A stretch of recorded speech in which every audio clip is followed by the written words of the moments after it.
আজকের আলোচনা হচ্ছে আমরা কিছু অ্যাসিডের যেমন HCl, HNO3 এদের রাসায়নিক ধর্ম আলোচনা করব। অ্যাসিড চ্যাপ্টার লাস্ট দিন বেশ কিছুটা হয়েছে লাস্ট ক্লাসে।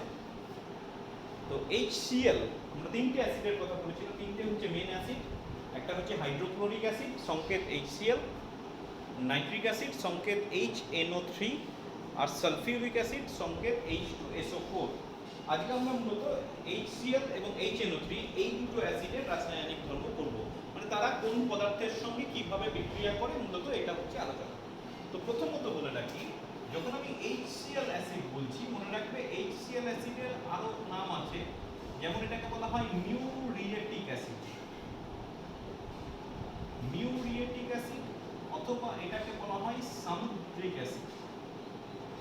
ঠিক, মিউরিয়েটিক অ্যাসিড বা সামুদ্রিক অ্যাসিড, কারণ সামুদ্রিক আগেকার দিনে HClটাকে সামুদ্রিক লবণ থেকে প্রস্তুত করা হতো, সেখান থেকে এটার নাম দেওয়া হয়েছিল সামুদ্রিক অ্যাসিড বা অনেক অন্যভাবে বলা হয় মিউরিয়েটিক অ্যাসিড। আচ্ছা, রাসায়নিক ধর্ম মানে HCl কোন কোন পদার্থের সঙ্গে কিভাবে বিক্রিয়া করে, তার রাসায়নিক বিক্রিয়া, সমিত সমীকরণ সবকিছু তোমাকে বলতে হবে।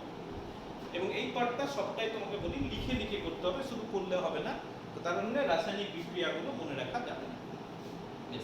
প্রথম রাসায়নিক বিক্রিয়া আমি বলি, যদি ধাতব কার্বনেটের সঙ্গে বিক্রিয়া করে তাহলে কি হবে? ধাতব কার্বনেট, ধাতব কার্বনেট মানে একটা ধাতু থাকবে, তার সঙ্গে কার্বনেট মূলক থাকবে। যেমন মনে করো CO3 থাকবে, CO3 হচ্ছে কার্বনেট, আর এখানে তোমার ধাতু হিসেবে এসে ম্যাগনেসিয়াম থাকুক, আয়রন থাকুক, সোডিয়াম থাকুক, যা খুশি থাকতে পারে। আচ্ছা, যেমন আমি উদাহরণ দিই, আচ্ছা বলে রাখি, যদি ধাতব কার্বনেটের সঙ্গে বিক্রিয়া করে তাহলে সেক্ষেত্রে সেই ধাতুর ক্লোরাইড লবণ উৎপন্ন করে এবং তার সঙ্গে উৎপন্ন করে জল এবং কার্বন ডাইঅক্সাইড। এটা হচ্ছে তোমার মূল কথা। যে কোনো ধাতব কার্বনেটের সঙ্গে বিক্রিয়া করুক, যদি বিক্রিয়া করে HCl কি করবে? ওই ধাতুর ক্লোরাইড লবণ উৎপন্ন করবে। যদি ম্যাগনেসিয়াম হয় ম্যাগনেসিয়াম ক্লোরাইড, যদি ক্যালসিয়াম হয় ক্যালসিয়াম ক্লোরাইড, যদি সোডিয়াম হয় সোডিয়াম ক্লোরাইড, এইভাবে তার সঙ্গে জল আর কার্বন ডাইঅক্সাইড থাকবে। আমি তোমাকে জাস্ট দুটো উদাহরণ দিয়ে দেখাই। যেমন আমি বলি ক্যালসিয়াম কার্বনেট, CaCO3 হচ্ছে ক্যালসিয়াম কার্বনেট, তার সঙ্গে HCl বিক্রিয়া করবে। ঠিক, আচ্ছা যদি বিক্রিয়া করে আমি কি পাবো? ক্যালসিয়ামের ধাতব লবণ পাবো। এবার ক্যালসিয়ামের ধাতব লবণ মানে Ca থাকবে Cl থাকবে, কি করে বুঝবো যে কিরকম হবে? আমরা জানি ক্যালসিয়াম মানে হচ্ছে ধাতু, ক্যালসিয়াম মানে হচ্ছে তার যোজ্যতা হচ্ছে 2, তুমি যোজ্যতা পড়েছো যে ক্যালসিয়াম, ক্যালসিয়ামের পরমাণুর গঠন হচ্ছে 2 8 8 2, সব থেকে বাইরে করতে কটা ইলেকট্রন থাকে? দুটো। তাহলে ক্যালসিয়ামের যোজ্যতা 2, তাহলে যোজ্যতা যদি 2 হয় তাহলে কিন্তু CaCl2 হবে, তাই না? ক্যালসিয়ামের যোজ্যতা 2, তাহলে ClCl2, আর ক্লোরিনের যোজ্যতা হচ্ছে 1, তাহলে C এর সঙ্গে কিছু থাকবে না। এবার যখনই আমি Cl2 করলাম, খেয়াল রাখো এইটাতে Cl আছে, তাহলে আমাকে দুটো Cl দরকার, তাহলে এখানে কিন্তু 2 চলে আসবে, তাহলে CaCl2, বাকিটা এবার মিলিয়ে দেখবে H2O প্লাস CO2, অবশ্যই মিলে গেছে। ব্যালেন্স করে দেখবে দুটো H হয়ে গেছে। অক্সিজেনটা মিলিয়ে দেখতে পারো, এখানে একটা দুটো তিনটে, দেখো তিনটে অক্সিজেন আছে, সবগুলোই মিলে যাবে। একই রকম ভাবে আমি যদি Na2CO3 করি, Na2CO3 সোডিয়াম কার্বনেট, তার সঙ্গে তোমার HCl এর বিক্রিয়া করতে হবে। আচ্ছা, সোডিয়াম ক্লোরাইডের সঙ্গে NaCl আমি জানি। আচ্ছা, কটা Cl? একটাই Cl, তাহলে আমার খুব বেশি সমস্যা হওয়ার কথা নয়, কিন্তু এখানে আবার দুটো Na আছে, তাহলে দুটো Na হলে এখানে দুটো হবে। এবার যখনই আমার এখানে দুটো Cl হয়ে গেল, আমার কিন্তু এখানে দুটো HCl, বাকিটা দেখো এখানে পড়ে থাকছে H2O plus CO2, H2O plus CO2, বাকিটা মিলে গেছে। তাহলে কার্বনেট, ধাতব কার্বনেটের সঙ্গে এইভাবে HCl বিক্রিয়া করে থাকে। খুব সিম্পল কথা, যদি ধাতব কার্বনেটের সঙ্গে বিক্রিয়া করে তাহলে বিক্রিয়া করে কি করবে? সেই ধাতুর ক্লোরাইড লবণ উৎপন্ন করবে এবং সেই সঙ্গে জল এবং কার্বন ডাইঅক্সাইড। 2 নম্বর, ধাতব বাইকার্বনেট, বাইকার্বনেট কি জিনিস? আচ্ছা, বাইকার্বনেট আমি বলে রাখি NaHCO3, মানে তার মধ্যে একটা করে H ঢুকে যাবে, এটার নাম হচ্ছে সোডিয়াম বাইকার্বনেট। এটা সোডিয়াম কার্বনেট, এটা সোডিয়াম বাইকার্বনেট। ঠিক আছে, বাইকার্বনেট মানে বুঝবে মাঝখানে একটা H ঢুকে থাকে। এবং এটার মধ্যেও কিন্তু HCl এর সঙ্গে বিক্রিয়া করবে, রেজাল্ট সেম, মানে এখানে যা পেয়েছি আমি এখানেও তাই পাবো। তাহলে এখানে আমি করে দেখি, এটার সঙ্গে যদি আমি HCl করি, আচ্ছা NaCl, দেখো NaCl মিলে যাচ্ছে, তার সঙ্গে তোমার হয়ে যাচ্ছে H2O প্লাস CO, ঠিক আছে? তাহলে সোডিয়াম বাইকার্বনেটের সঙ্গে HCl এর বিক্রিয়ায় সোডিয়াম ক্লোরাইড, H2O এবং জল উৎপন্ন হয়। তাহলে দুটো হয়ে গেল, ধাতব কার্বনেট আর ধাতব বাইকার্বনেটের সঙ্গে HCl কিভাবে বিক্রিয়া করে সে সম্পর্কে আমি একটু আলোচনা করলাম। আশা করছি ধারণা হয়েছে কিভাবে বিক্রিয়া করে কি কি যৌগ উৎপন্ন করে। নেক্সট চলে এসো যে ক্ষার বা ক্ষারকের সঙ্গে, ক্ষার অথবা ক্ষারক। তো আমরা আগে আলোচনা করেছি যে কোনো অ্যাসিড ক্ষার বা ক্ষারকের সঙ্গে বিক্রিয়া করে যখন, তখন বিক্রিয়া করে লবণ আর জল উৎপন্ন করে, ঠিক আছে? লবণ আর জল উৎপন্ন করে। তাহলে এটার সঙ্গে যখন HCl এর বিক্রিয়া হবে তখন সেক্ষেত্রে আমি কি পাবো? এখান থেকে লবণ পাবো আর জল পাবো।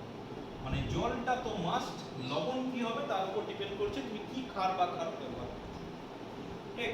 যদি আমি মনে করো এইভাবে ধরি, খুব সিম্পল একটা ক্ষার ধরি, NaOH, NaOH প্লাস HCl, তাহলে প্রথমেই তুমি এখান থেকে একটা H2O বার করে দাও, কারণ জল তোমার আসবেই।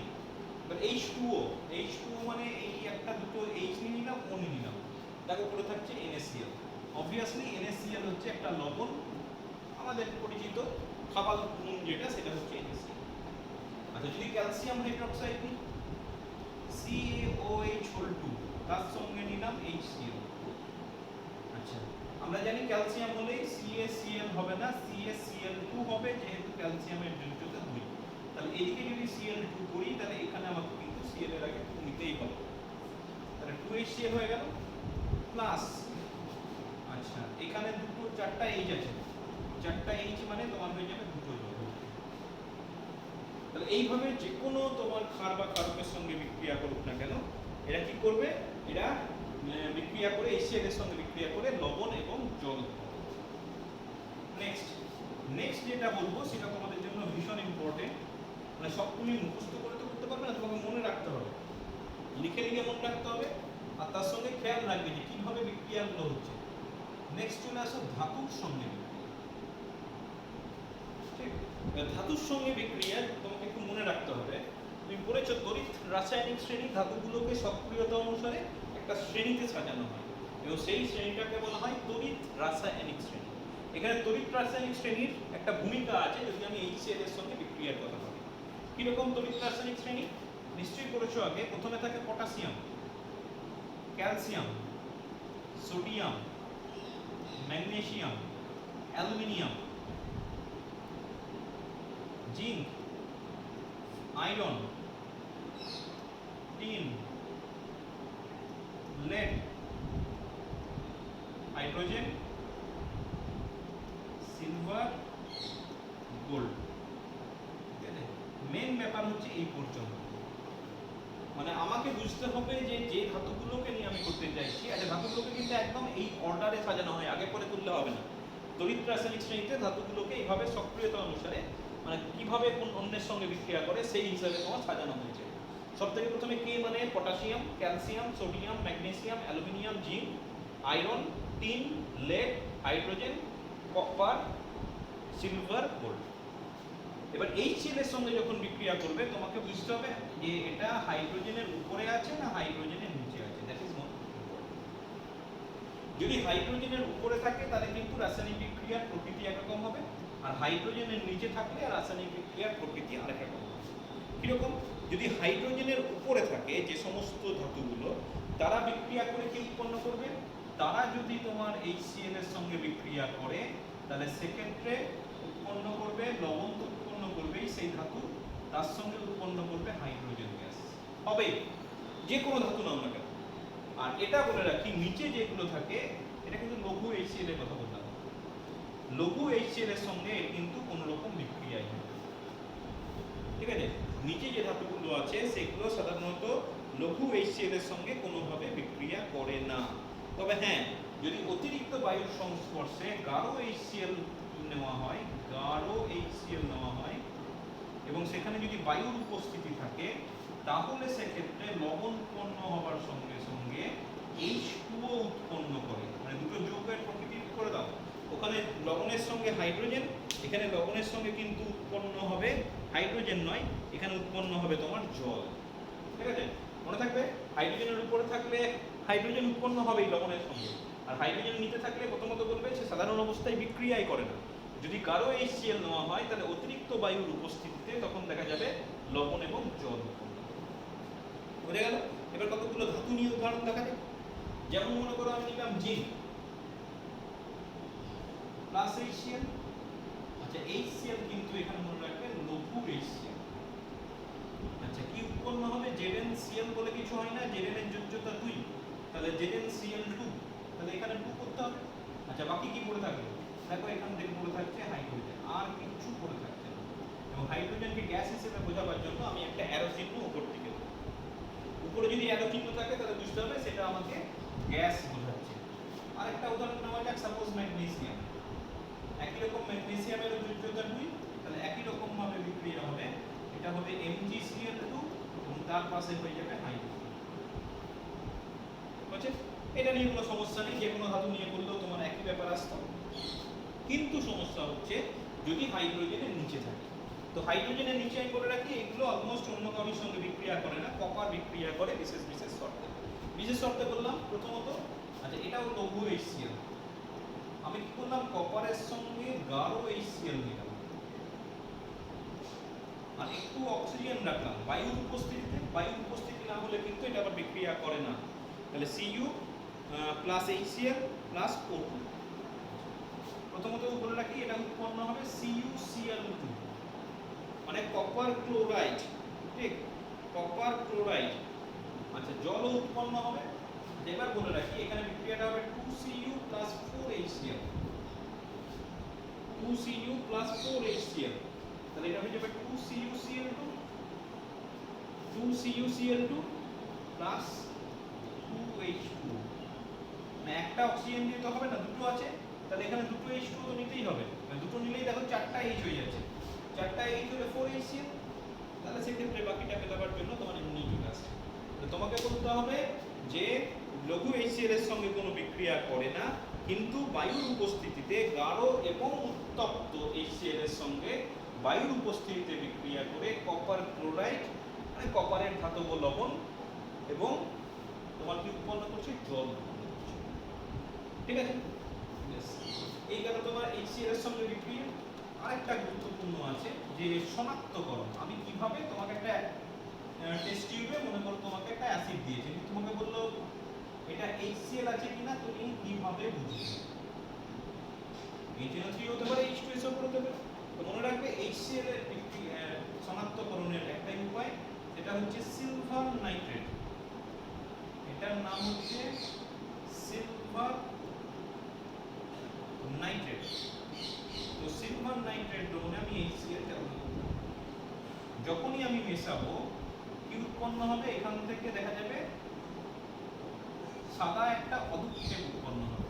মানে যখনই আমি এটা মিশিয়ে দেবো এই NO3 এর সঙ্গে HCl, দেখা যাবে যে একটা দইয়ের মতো, মানে যে টেস্ট টিউবে, মানে একটা টেস্ট টিউবে তুমি এই NO3 নিয়েছো আর একটা তুমি HCl নিয়েছো, নিয়ে মেশালে মেশানো মাত্রই দেখা যাবে পুরো সাদা একটা দই, মানে মনে হচ্ছে না ভিতরে একটা দই তৈরি হয়ে যাবে, মানে সাদা একটা অদক্ষেপ উৎপন্ন হয়ে যাবে। দেখো এখানে অ্যারো চিহ্ন দিয়েছি নিচের দিকে, নিচের দিকে দেবো মানে সেটা কিন্তু অদক্ষেপ। এটার নাম হচ্ছে সিলভার ক্লোরাইড এবং এটার বর্ণ হচ্ছে সাদা, পারলে লিখে দেবে সাদা বর্ণ, আর ওটার নাম হচ্ছে সিলভার ক্লোরাইড। আচ্ছা, বলা হয় এভাবে, এখানে যেহেতু HNO3 করে থাকে, মানে ব্যাপারটা এরকম, এইভাবে বলা হয় যে সিলভার নাইট্রেটের সঙ্গে যদি HCl বিক্রিয়া করে তাহলে থকথকে সাদা একটা সিলভার ক্লোরাইডের অদক্ষেপ উৎপন্ন হয়, যে অদক্ষেপটি HNO3 তে অদ্রাব্য। ঠিক আছে, এখানে HNO3 উৎপন্ন হয়েছে। তো তুমি মনে রাখবে যে অদক্ষেপটা পাওয়া যায় সেটা যদি HNO3 তেও দিয়ে দেওয়া হয় বা ওর সঙ্গে যদি HNO3 মেশানো হয়, দেখবে ওটার মধ্যে ভুলে যায় না। এমনিতে HNO3 খুব সক্রিয় একটা অ্যাসিড, কিন্তু এই যে অদক্ষেপটা তৈরি হয় সেটা কিন্তু ওর মধ্যে ভুলে যায় না। ঠিক আছে, এই গেল তোমার HCl সম্পর্কে আলোচনা। নেক্সট আমরা আরেকটা অ্যাসিড নিয়ে আলোচনা করব, যেটা হচ্ছে HNO3। এটা কিন্তু খুব সক্রিয় একটা অ্যাসিড, ভীষণ সক্রিয়, মানে ভীষণ সবার সঙ্গে বিক্রিয়া করে বলতে পারো এরকম একটা ব্যাপার। আচ্ছা HNO3 নাম হচ্ছে নাইট্রিক অ্যাসিড। এবার বলে রাখি এটারও অন্য রকমের নাম আছে, এটাকে বলা হয় অ্যাকুয়া ফর্টিস। অ্যাকুয়া ফর্টিস অথবা এটাকে বলা হয় শক্তিশালী জল। ঠিক আছে, এটাকে বলা হয় শক্তিশালী জল। কেন শক্তিশালী জল বলা হয়? দু একটা ধাতু ছাড়া, এই মনে করো সোনা, প্লাটিনাম, এরা বাদ দিয়ে যে কোনো ধাতু এই HNO3 তে গলে যায়। মানে যদি সক্রিয় গাঢ় HNO3 নাও, যে কোনো ধাতু যদি এর মধ্যে মেশানো হয় দেখবে গলে গেছে, এক্সেপ্ট সোনা আর প্লাটিনাম। যেহেতু এই অ্যাসিডের ক্ষমতাটা সবচেয়ে বেশি, খুব বেশি, সেই জন্য এটাকে অনেক সময় শক্তিশালী জল বলা হয়। ঠিক আছে, বা অ্যাকুয়া ফর্টিস বলা হয়। তো এবার আমরা ওই HNO3 বিভিন্ন রাসায়নিক বিক্রিয়া কিভাবে হয় সেই সম্পর্কে আমরা আলোচনা করব, ঠিক যেভাবে আমরা আগের আলোচনাটা করেছি। দেখো HNO3 প্রথমে ধাতব কার্বনেট, এই একই রকম ভাবে করব, ধাতব কার্বনেট। তাহলে আগের মতোই যখনই আমি ধাতব কার্বনেটের সঙ্গে HNO3 বিক্রিয়া করব, আগেরটায় কি হয়েছিল? ক্লোরাইড লবণ উৎপন্ন হবে হয়েছিল। তাহলে এক্ষেত্রে যখন বিক্রিয়া হবে তখন দেখা যাবে ধাতু নাইট্রেট লবণ উৎপন্ন হয়েছে। ধাতু নাইট্রেট লবণের সঙ্গে ওই আগের মতো যা ছিল H2O প্লাস CO2 উৎপন্ন হয়েছে। যেমন আমি তোমাকে উদাহরণ দিয়ে দেখাই, ওখানে যা ছিল একই রকম উদাহরণ নিই, CaCO3 প্লাস HNO3। আচ্ছা নাইট্রেট, ক্যালসিয়াম নাইট্রেট, যেহেতু ক্যালসিয়ামের যোজ্যতা 2, তাহলে এটা হয়ে যাবে CaNO3 2। তাহলে ওখানে 2 নিয়েছি মানে এখানে 2 নিতে হবে। তাহলে বাকি দুটো যৌগ হচ্ছে H2O এবং CO2। একই রকম ভাবে আমি যদি সোডিয়াম কার্বনেট নিই Na2CO3 প্লাস HNO3, আচ্ছা সোডিয়ামের যোজ্যতা এখানে দুটো হয়ে আছে তাই তো, তাহলে তোমার এখানে NaNO3 কিন্তু দুটো হবে, কারণ এখানে দুটো সোডিয়াম আছে। এবার যখনই আমি এখানে দুটো দিয়ে দিলাম, আমাকে এখানে দুটো আনতে হবে, বাকিটা তোমার মিলে যাবে H2O প্লাস CO2। এই ব্যাপারগুলো একটু মনে রাখতে হবে, সব মুখস্থ করে করতে পারবে না, লিখে লিখে করার সময়, মানে এখানে দুটো সোডিয়াম আছে তাহলে এখানে 2 আসবে, আবার এখানে 2 চলে এলে এখানে 2 আসবে। ঠিক আছে, এইভাবে খেয়াল রাখবে। আচ্ছা ধাতব কার্বনেটের সঙ্গে একই সঙ্গে আলোচনা করে দিই ধাতব বাইকার্বনেট। এবং ধাতব বাইকার্বনেটেও কিন্তু তোমার ওই একই রেজাল্ট আসবে, মানে ওই ধাতুর যে ধাতুর বাইকার্বনেট নেবে তার নাইট্রেট লবণ উৎপন্ন হবে এবং তার সঙ্গে উৎপন্ন হবে লবণ ও জল। আচ্ছা এটা বাইকার্বনেট নেওয়া যাক, যেমন NaHCO3 প্লাস HNO3। তো আমি জানি এটা হয়ে যাবে NaNO3, নাইট্রেট হয়ে গেল NaNO3, বাকিটা দেখো এমনি হয়ে যাচ্ছে H2O প্লাস CO2। ঠিক আছে, তাহলে কার্বনেট, ধাতব বাইকার্বনেট, এদের সঙ্গে নাইট্রিক অ্যাসিডের বিক্রিয়া হয়ে গেল। নেক্সট আমি দেখাবো ক্ষার বা ক্ষারকের সঙ্গে বিক্রিয়া। আচ্ছা ক্ষার বা ক্ষারকের সঙ্গে কিভাবে বিক্রিয়া করে? তাহলে এসো ক্ষার বা ক্ষারকের সঙ্গে বিক্রিয়া।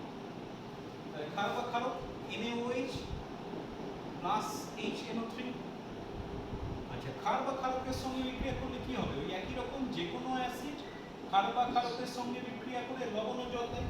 তাহলে এক্ষেত্রেও নাইট্রিক অ্যাসিডও তার অন্যরকম কিছু দেবে না, নাইট্রিক অ্যাসিডও ক্ষার বা ক্ষারকের সঙ্গে বিক্রিয়া করে লবণ ও জল উৎপন্ন করবে। খুব সিম্পল ব্যাপার, তুমি এখান থেকে প্রথমেই H2O বাদ দিয়ে দাও, না দিলেও হবে H2O, তাহলে পড়ে থাকছে দেখো NaNO3। তাহলে এটা হয়ে গেল NaNO3 প্লাস H2O। খুব সিম্পল। একই রকম ভাবে যদি আমি ক্যালসিয়াম হাইড্রোক্সাইড করি, তাহলে সেক্ষেত্রে আমি জানি ক্যালসিয়াম, আবার বলছি ক্যালসিয়ামের যোজ্যতা হচ্ছে 2, তাহলে CaNO3 হবে, ওখানে NO3 2 মানে এখানে 2 হয়ে গেল। আচ্ছা এখানে যখন আমি 2 দিয়ে দিলাম, আগে তো মিলে গেছে। আচ্ছা এখানে তোমার দেখো কতগুলো H হচ্ছে, H আছে এখানে দুটো, এখানে দুটো, তাহলে দুটো H আছে, 2 2 4টা আছে, তাহলে সেক্ষেত্রে 2H2 হওয়া উচিত। দেখো আমি দিয়ে 6টা অক্সিজেন, 8টা অক্সিজেন, 2 3 6 2 8, 8টা হাইড্রোজেন, 2 আর 2 4, তাহলে 4টা হাইড্রোজেন, তাহলে সবটাই মিলে যাচ্ছে। তাহলে ক্ষার বা ক্ষারকের সঙ্গে বিক্রিয়া এটাও কিন্তু কোনো জটিল ব্যাপার নয়, তুমি একটু যদি করো লিখে লিখে করো, আমার মনে হয় না খুব একটা সমস্যা কিছু হবে। আচ্ছা এবার চলে এসো ধাতুর সঙ্গে বিক্রিয়া। ধাতুর সঙ্গে কিন্তু নাইট্রিক অ্যাসিডের মানে নানা রকম শর্তে বিক্রিয়া হবে, এটা হচ্ছে মেইন ব্যাপার। যেমন দেখো আমি প্রথমে আলোচনা করছি জিঙ্কের সঙ্গে। জিঙ্কের সঙ্গে নাইট্রিক অ্যাসিডের বিক্রিয়া। আচ্ছা এবার মনে রাখি জিঙ্ক কিন্তু নাইট্রিক অ্যাসিডের সঙ্গে ভীষণভাবে বিক্রিয়া করে এবং নাইট্রিক অ্যাসিডের গাঢ়ত্বের উপর নির্ভর করে বিক্রিয়া করে। মানে বলে রাখি যদি লঘু প্লাস শীতল নাইট্রিক অ্যাসিড নিয়ে একরকম বিক্রিয়া হবে, যদি নাতি গাঢ় মানে খুব বেশি গাঢ় নয় এরকম নাইট্রিক অ্যাসিডের সঙ্গে বিক্রিয়া করি তাহলে এরকম একরকম হবে। শীতল ও নাতি গাঢ় যদি হয় তাহলে একরকম হবে। আর যদি উত্তপ্ত ঘন নাইট্রিক অ্যাসিড নাও তাহলে এক রকমের বিক্রিয়া হবে। ঠিক মানে তিনটে আলাদা রকমের। যেমন দেখো যদি লঘু এবং শীতল হয় তাহলে সেক্ষেত্রে বিক্রিয়াটা হয়ে যাচ্ছে জিঙ্ক প্লাস মনে করো নাইট্রিক অ্যাসিড। যেটা মনে রাখতে হবে যে 4 জিঙ্ক 10 নাইট্রিক অ্যাসিড, মানে কোন ক্ষেত্রে কতগুলো জিঙ্ক হবে কতগুলো নাইট্রিক অ্যাসিড হবে মনে রাখতে হবে। যদি শীতল ও নাতি গাঢ় হয় তাহলে মনে রাখবে এটা হয়ে যাবে 3Zn প্লাস 8HNO3। আর যদি তোমার উত্তপ্ত এবং ঘন হয় তাহলে খুব বেশি লাগবে না, 4HNO3। যত ডেনসিটি বাড়বে ঘনত্ব হবে উত্তপ্ত হবে তত কিন্তু কম পরিমাণ লাগবে। এর কম ছিল বলে বেশি HNO3 লেগেছিল। আচ্ছা বলে রাখি সবগুলোতে প্রাথমিক যেটা হবে সেটা হচ্ছে জিঙ্ক নাইট্রেট। এটাতেও জিঙ্ক নাইট্রেট, জিঙ্কের যোজ্যতা 2, এটাতেও জিঙ্ক নাইট্রেট, এটাতেও জিঙ্ক নাইট্রেট। এটা হচ্ছে মেন দ্রব্য। ঠিক আছে, তার সঙ্গে যেটা হবে জল। লাস্ট যে দ্রব্যটা হবে সেটা হচ্ছে জল। লাস্ট দ্রব্যটা হচ্ছে জল। মনে রাখাটা এটাই নিয়ম, মানে মুখস্থ করে তুমি করতে পারবে না। তুমি খালি এটা মনে রাখবে 4 10, এটা 3 8, এটা 1 4। আচ্ছা এবার একটু ব্যালেন্স করি। দেখো যদি এখানে 10টা হাইড্রোজেন আছে তাহলে 10টা হাইড্রোজেন হলে কতগুলো হাইড্রোজেন আনতে হবে? 5টা জল আনতে হবে, তবে 5 দুগুণে 10 হবে। এখানে আছে 8টা তাহলে এখানে 4টা জল হবে, এখানে আছে 4টা তাহলে এখানে 2টো জল হবে। খুব কঠিন কিছু নয়। আচ্ছা এটা দেখো 4টা জিঙ্ক আছে তাহলে এখানে 4টা জিঙ্ক নাইট্রেট, 3টে আছে 3টে জিঙ্ক নাইট্রেট, একটা আছে একটা জিঙ্ক নাইট্রেট। আচ্ছা মাঝখানের দ্রব্যগুলো কি হবে একটু মনে রাখবে।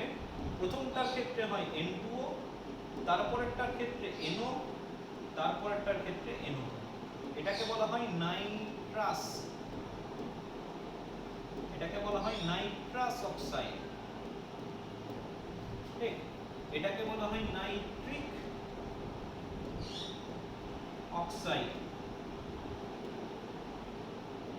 আর এটা তুমি জানো এটার নাম হচ্ছে নাইট্রোজেন ডাইঅক্সাইড। খালি মাঝখানেরটা তোমাকে খেয়াল রাখতে হবে। লঘু হলে নাইট্রাস অক্সাইড N2O, যদি মাঝামাঝিটা হয় তাহলে নাইট্রিক অক্সাইড NO, আর লাস্টেরটা যদি অতি সক্রিয় হয় তাহলে সেক্ষেত্রে নাইট্রোজেন ডাইঅক্সাইড। মিলেছে কিনা দেখে নেবে। যেমন এখানে দেখো 10টা N দরকার, এখানে 4 দুগুণে 8টা, 2 10টা মিলে গেছে। এখানে 8টা নাইট্রোজেন, এখানে 3 দুগুণে 6টা হয়েছে, তাহলে এখানে আরো দুটো নাইট্রোজেন 2 আসবে, বাকিটা মিলে যাবে।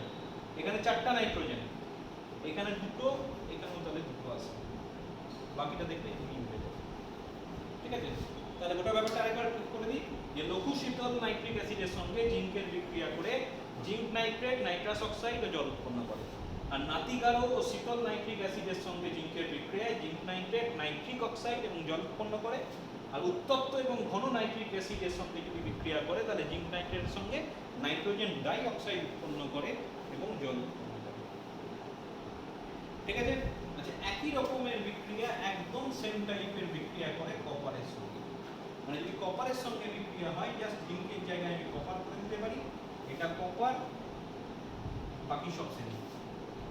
তোমার এটা হয়ে যাবে কপার বাকি সব সেম, আর এটার ক্ষেত্রেও হয়ে যাবে কপার, এটা হয়ে যাচ্ছে বাকি সব সেম। ঠিক আছে, লাস্টের যে বিক্রিয়াটা আছে সেই বিক্রিয়াটা আবার অন্যভাবেও ব্যবহার করা যায়। যদি জিজ্ঞেস করে তোমাকে প্রশ্ন বলে দেখাও নাইট্রিক অ্যাসিডের জারণ ধর্ম বর্তমান, তাহলে সেক্ষেত্রে তুমি এই বিক্রিয়াটা করবে কিভাবে? এই যে কপারের সঙ্গে এটা চলে এলো, এটা তোমার জারণ হয়ে গেল, আর এখান থেকে দেখো এখান থেকে যেটা আসবে এইচ বেরিয়ে গেল, তাহলে এটা হয়ে গেল এই জারণ। আর তোমাকে বলতে হবে যে উত্তপ্ত গাঢ় নাইট্রিক অ্যাসিডের সঙ্গে কপার চূর্ণ বা কপারের ছোট টুকরো যদি যোগ করা হয় তাহলে বিক্রিয়া করে কপার নাইট্রেট কপার নাইট্রেটে জারিত হয় এবং নাইট্রিক অ্যাসিড বিজারিত হয়ে নাইট্রোজেন ডাইঅক্সাইড।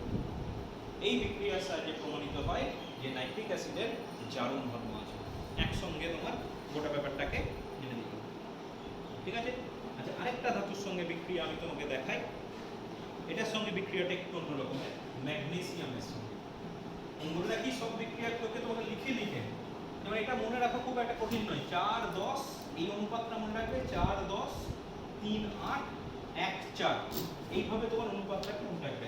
বাকি যেভাবে দেখালাম সেইভাবে তুমি নাইট্রেট লবণ, জল আর প্রয়োজনে নাইট্রাস, নাইট্রিক অথবা নাইট্রোজেন ডাইঅক্সাইড তোমার উৎপন্ন হবে। আচ্ছা, ম্যাগনেসিয়ামের সঙ্গে এখানেও কিন্তু দুটো শর্তে বিক্রিয়া করে, তিনটে নয়। একটা যদি হচ্ছে লঘু হয়, লঘু এবং শীতল নাইট্রিক অ্যাসিড যদি হয় তাহলে সেক্ষেত্রে ম্যাগনেসিয়াম কি করছে? নাইট্রিক অ্যাসিডের সঙ্গে বিক্রিয়া করছে, কি উৎপন্ন করবে? ম্যাগনেসিয়াম নাইট্রেট, মানে ম্যাগনেসিয়ামের নাইট্রেট লবণ উৎপন্ন করবে, ম্যাগনেসিয়ামের নাইট্রেট লবণ উৎপন্ন করবে। তার সঙ্গে কি উৎপন্ন হবে? আচ্ছা, দুটো না এই যে কি আছে তাহলে দুই হবে, আর এই শুধু পড়ে থাকছে, আর কিছু পড়ে থাকছে কি? তাহলে ম্যাগনেসিয়াম নাইট্রেট এবং জল, ঠিক আছে?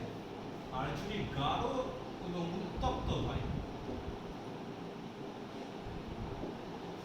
সেটা যদি HNO3 এর সঙ্গে বিক্রিয়া করে তাহলে সেক্ষেত্রে 3Mg প্লাস 8HNO3।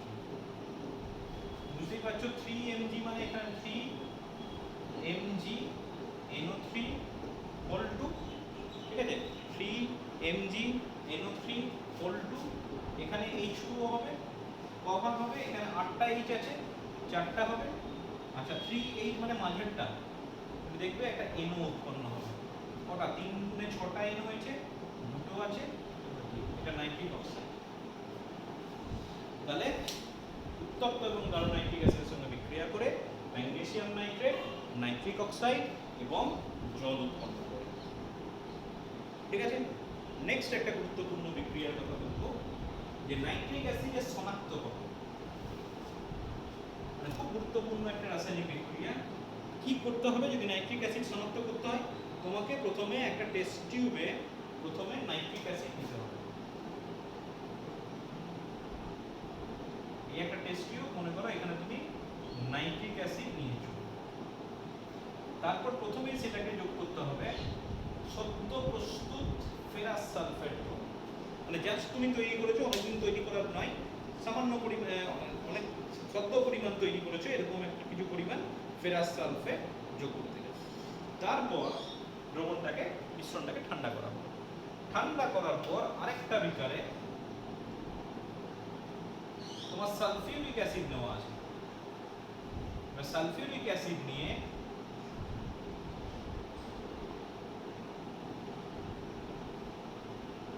মনে করো এটাতে আছে তোমার কি বলে HNO3, তার সঙ্গে তুমি ফেরাস সালফেট যোগ করেছো, আর এখানে আছে মনে করো H2SO4। এবার খুব ধীরে ধীরে এটার মধ্যে ঢেলে দেওয়া হবে।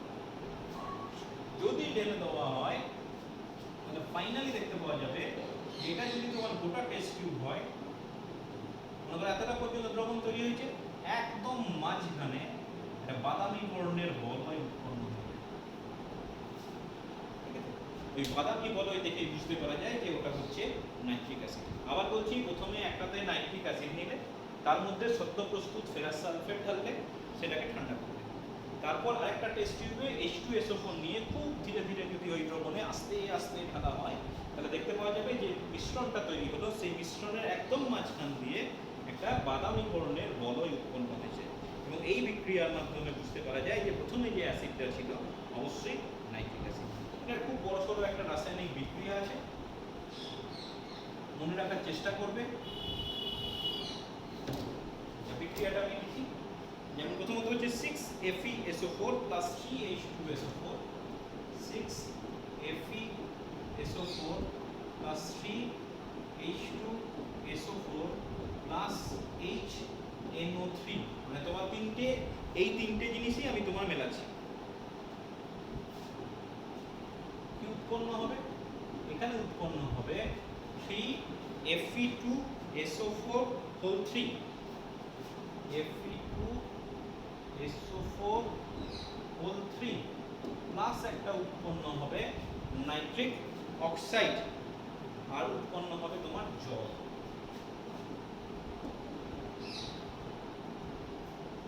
ঠিক আছে, 2NO প্লাস 4H2। এবার ওই যে NO টা উৎপন্ন হবে, বলি আচ্ছা FeSO4, এই যে FeSO4 ছিল সেটা আবার জলের সঙ্গে মানে জলীয় দ্রবণ যদি থাকে তাহলে সেটা আবার বিক্রিয়া আছে, এবং সেটা বিক্রিয়া করে তোমার যেটা করছে সেটা বড় সড়ো একটা তৈরি করে, যেমন H2O6SO4। ঠিক আছে, এই যে তোমার সদ্য প্রস্তুত FeSO4 বলা হলো, তার সঙ্গে ওই প্রথম বিক্রিয়ায় যেটা NO উৎপন্ন হয়েছে সেটার সঙ্গে রাসায়নিক বিক্রিয়া, এবং কি করে এখানে একটা SO ছিল, কি করবে Fe, এখান থেকে 1 অণু জল বেরিয়ে যাবে, তাহলে 5 অণু জল পড়ে থাকলো, NO টা ভেতরে ঢুকে গেল, আর এখানে পড়ে থাকছে SO4 প্লাস H2। এইটা হচ্ছে তোমার ওই বাদামি বলয় বলছিলাম, সেই বাদামি বলয়। এটার নাম কি? এটার নাম হচ্ছে নাইট্রোসো ফেরাস সালফেট পেন্টাহাইড্রেট। ঠিক আছে, আবার বলছি নাইট্রোসো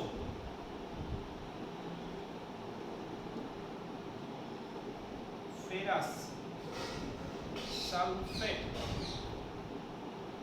এখান থেকে নাম শুরু, প্রথমে নাইট্রোসো, তারপরে ফেরাস সালফেট, তারপরে লাস্টে হচ্ছে পেন্টাহাইড্রেট।